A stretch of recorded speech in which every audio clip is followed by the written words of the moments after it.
नमस्कार, बंदन चरण स्पर्श उत्तराखंड हिलांसी यूट्यूब चैनल में आपका स्वागत है। और मित्रों, जैसे कि आप जानते हैं कि मेरे गांव में भी बहुत अच्छी खेती हुआ करती थी। आज से 20 साल पहले का वीडियो मैं आपके सामने दिखा रहा हूँ।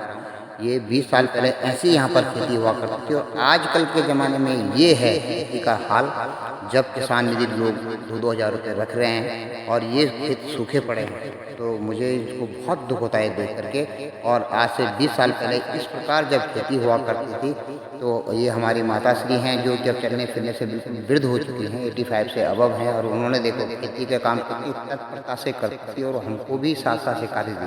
साथ ही हम उनके साथ खेत में काम करते करते अपने जीवन की जटिल समस्याओं के ऊपर भी वार्तालाप उनसे शिक्षा लेते थे। और वो हमें बताती थी कि जीवन में किस प्रकार से आपको टैगल करना चाहिए, किस प्रकार के काम करने चाहिए। ये यहाँ पर वार्ता हम माता श्री से करते रहते थे। और माता जी हमको हर तरीके से ज्ञान भी देती थी। साथ में आप देख पा रहे हैं कि उनके पोते पोतियाँ भी इस प्रकार से खेती में हमारे माँ बाप के साथ या दादा दादी के साथ आ जाया करते थे। और खेतों से जुड़ाव उनका अभी बचपन से हो जाता था। और जब ये एक बड़े वृक्ष के रूप में होंगे, तब भी उनका खेती से जुड़ाव लगा बना रहेगा। ये सब जानने के लिए हम उनके साथ में बने रहते थे। और आप सब मित्रों से भी देखिए किस प्रकार की उससे हमें चर्चा हुआ करती थी। आप खुद सुन सकते हैं वीडियो के ऑडियो के माध्यम से। ये ये सारे एडवेशन करते हो पहला साल होगी। अब जो साल वो जो साल भी आलू बच्चे का एडवेशन है हुआ सेंट्रल निकलवाने सेंट्रल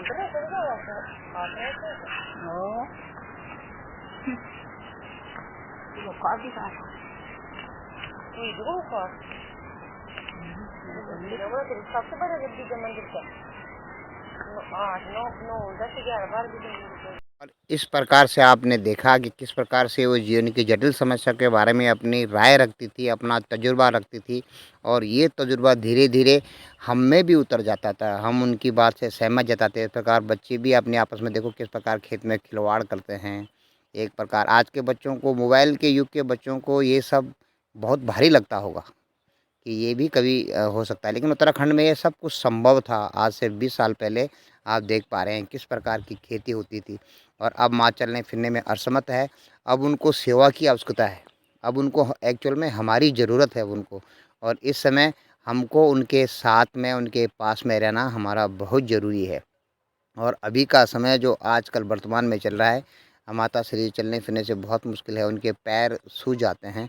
और उसमें सुबह धूप के साथ साथ में अगर पीड़ांतक ट्यूब जो पतंजलि की है, इससे उनकी सेवा शुश्रूषा होती है। लेकिन आपने देखा होगा कितने कर्मठ थे जो एक समय में, और अब बिल्कुल बच्चे की मंदिम हो गए हैं। कहते हैं कि वापस आपका बुढ़ापा लौट के आता है और फिर आप दोबारा एक बार जो बचपन आता है, फिर आप जवान होते हैं। और फिर धीरे धीरे भगवान आपको बचपन की बुढ़ापे में आपको बच्चे की तरह ही बना देता है। बच्चे की तरह ही उनकी सार संभार करनी पड़ती है, देखभाल करनी पड़ती है, नहलाना धुलाना पड़ता है, उनके कपड़े बदलने पड़ते हैं। जैसे बच्चों के बदले जाते हैं, उसी प्रकार से बुढ़ापा में अगर कोई अपना भरपूर बुढ़ापा मोक्ष के रूप में बुढ़ापा जीता है, तो उस भरपूर बुढ़ापे को वो फिर उनका एक प्रकार से बचपन लौटता है। अब देखते हैं माता श्री उसमें कितनी कर्मठ थी। और अब चलने फिरने से बहुत दिक्कत है, कपड़े भी उनको पहनाने पड़ते हैं।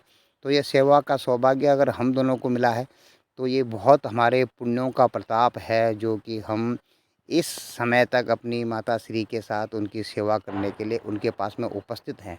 और हमें किसी प्रकार का कोई कष्ट, क्लेश, दुख, तकलीफ़ नहीं है। ये भी हमारे ऊपर उन पितरों का ही आशीर्वाद है कि हम उनकी सेवा करने के लिए उनके पास उपलब्ध हैं। और यही एक बेटे और एक बहू का फ़र्ज़ है कि बुढ़ापे को अच्छी तरह से उनका निभा दिया जाए, जिस प्रकार। और अब हम ये देखें, अगर हम 20 साल पहले ऐसे युवा होकर के खेत में हम दोनों मियाँ बीवी साथ में काम करते थे, और चुहल भी हो जाती थी एक प्रकार से, आपकी पिकनिक जिसे आप कहते हो, ये पिकनिक भी यहाँ पर हो जाती थी। और हमको ये भी साथ साथ देखना पड़ेगा कि एक दिन हमने भी माता श्री की तरह ही वृद्ध अवस्था को प्राप्त होना है। उस समय के लिए हमने अपने बच्चों में क्या संस्कार दिए हैं, क्या संस्कार उनको दिए हैं हमने, ताकि वे बुढ़ापे में, जैसे माता श्री को आज कोई कष्ट नहीं हो, किसी प्रकार का कोई कष्ट नहीं है, कि उन्होंने बच्चों को ऐसे संस्कार दिए थे कि बच्चे अपने माता पिता की सेवा को प्रथम कर्तव्य मान करके चलते हैं। तो हम अपने बच्चों को क्या संस्कार दें कि हमारे भी ऐसे संस्कारी बच्चे हों, ताकि हमें बुढ़ापे का कोई दुख ही ना हो। और इसीलिए संतान उत्पन्न भी की जाती है और पिता के आत्मज भी कहा जाता है। धन्यवाद। जय हिंद। ये वीडियो आपकी सेवा में समर्पित है। जय हिंद, जय भारत और जय उत्तराखंड।